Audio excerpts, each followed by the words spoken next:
year. Now, we are going to explore a few of the highlights of the famous rabbi's life from Turkey, Rabbi Chaim ben Yosef Hazan. Now, we're not sure the exact date of his Hilula. He passed away, reported over in the year 1712. The Haimi websites will actually list it as the date of his Hilula as the first El, which is the date we are onto it. Why this is because I think because of his name, the gematria Chaim. Because of that, they would list it on that specific date in itself. But let's explore a few of the highlights of the famous rabbi's life. Now, Rabbi Chaim ben Yosef Hazan came from great rabbinic auspices. His father's name was Rabbi Yosef ben Eliyahu Hazan. He was born in the year 1650 in Izmir in Turkey. Remember, that was a bastion Torah learning place across the world in that point in time. He would learn Torah under auspices of his rabbi. His father was Dayan, Rishon LeZion, Rabbi Yosef ben Eliyahu Hazan. Now, we've mentioned him, I believe, on various occasions before. He was the author of the Torah colossal work called the En Yosef, which I recommend everyone to look into. And we did mention him, I believe, on various occasions before. It was at that point in time. So let's actually say a word with regards to Rabbi Yosef Hazan, who was his father. He was a ram. He was a head of Jewish court in Izmir and also inside Yerushalayim. He also himself, his father, was very, very good rabbi. He had connections in Saloniki, for example, and I think his father was Rabbi Eliyahu Hazan. He actually grew up in Kushta, his father did, and really grasped halacha in of its own right, to actually study in the top yeshivot, let's just say, across the world. I think especially in Izmir, he was over there. There was many Portuguese Jews, I think, at that point in time, and was learning tefillah was dwelling into tefillah in a brilliant way. And I think there was connection to Rabbi Chaim Pelagi, also obviously one of the famous rabbis of his time. Rav Pelagi, I believe, passed away. Rav Pelagi lived after him, but really held him at high self-esteem. And he was connected, his father, to all the big rabbis at that stage in time. I think his Torah colossal works, I think at the end of his life, he would actually move to Jerusalem, his father did. And he would emigrate to Eretz Israel, the best place in the world. He passed away in the year 1698, and I think in Jerusalem he was together with various different great rabbis, Rabbi Moshe Sasportas, for example. I think he had a close connection with famous Rabbi Moshe Hagiz, and I think there was a connection over there. I'm not too sure what specific connection. He had various different famous disciples and descendants. I think he was close to Rabbi Chaim ben Avisti, for example. There was also obviously Rabbi Chaim Hazan the first, Rabbi Eliezer Hazan, Rabbi Chaim David Hazan, various different great rabbis. And the Hazan family itself, we should maybe concentrate on a video, which I would recommend everyone to do. I think there was also a connection with Rabbi Nissim Shlomo Al-Ghazi, if I'm not mistaken, Rabbi Avram Al-Ghazi, respectively. So many of them, and he was the author of the En Yosef Torah colossal book. So that was his father over here. So, but now today we are concentrating on the famous rabbi of today's class, Rabbi Chaim ben Yosef Hazan. Very interesting. I think come what the year 1693, it will come out in Venice. His book called the Shnot, Chaim, which was a book based on the Torah. Come what the year 1698, he would actually go to Eretz Israel with his father. And he reported over his father was appointed Rishon LeZion, and I think, if I'm not mistaken, he passed away around that window of time. He did, if I'm not mistaken. So that's an important, let's just say, occurrence that actually took place at that point in time. So I recommend everyone to look into that also. So that's very, very important. Okay, let's continue here. So that was in the year 1698, and so I think he would work in Dayanut. He would become a Dayan in Israel once he was over there, which was a very prominent position at that point in time. Very, very prestigious. He would spend his entire life engaging in Torah.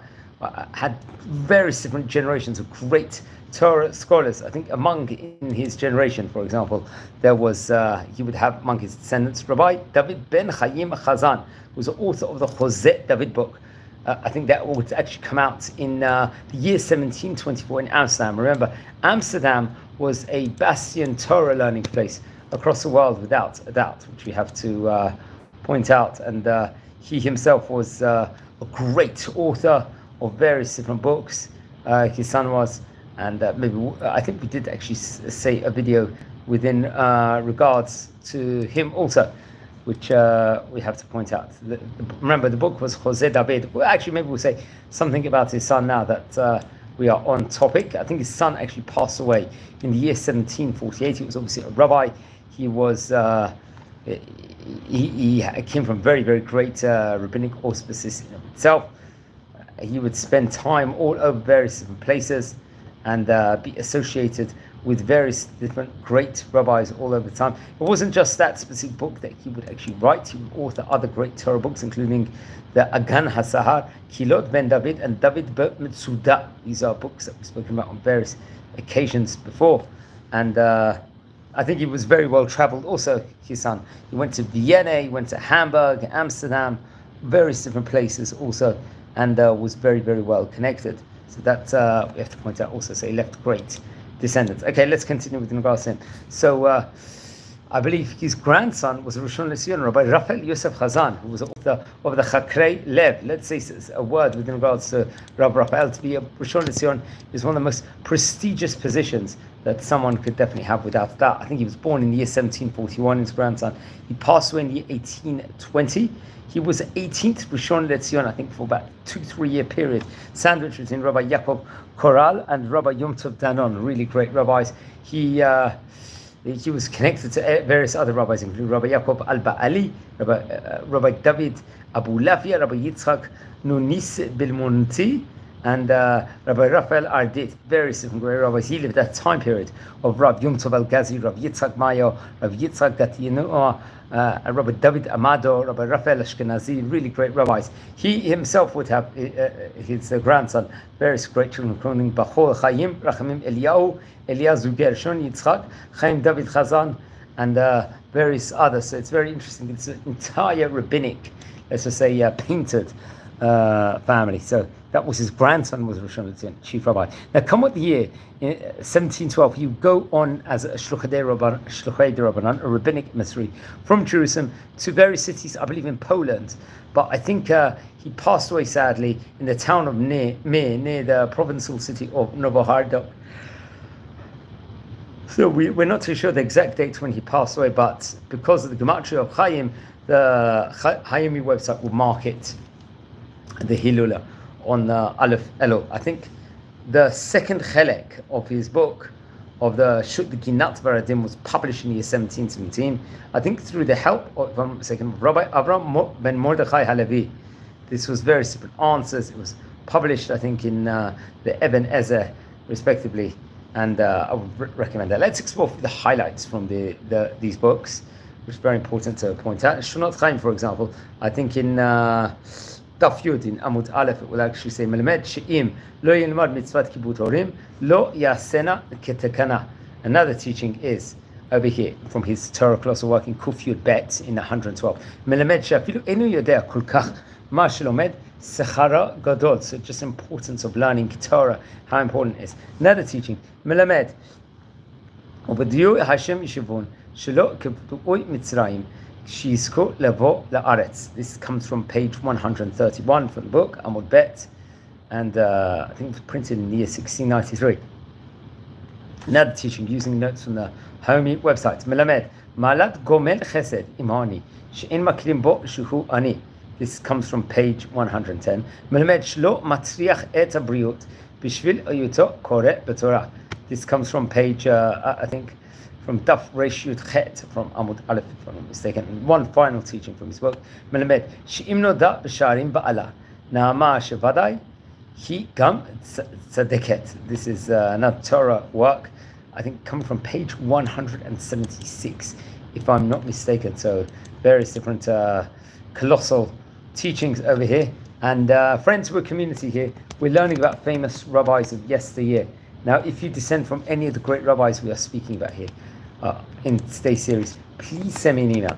I would love to hear more information. If you descend from any of the great rabbis, please let me know. If you feel anyone is interested in watching any of these videos, please share these videos also to other people. Also help the community grow. We're going from strength to strength at the moment, and it's actually absolutely phenomenal, the great feedback we are getting at the moment. We are nearing, at the moment, the goal is to get into Rosh Hashanah close to 8,000 subscribers. If we can do that, that will be absolutely phenomenal, and it will only be with the help of you fantastic people out there, and to help going, and let's keep increasing and growing in Torah. And thanks everyone for the fantastic feedback. Take care, Shavua Tov, and have a great day.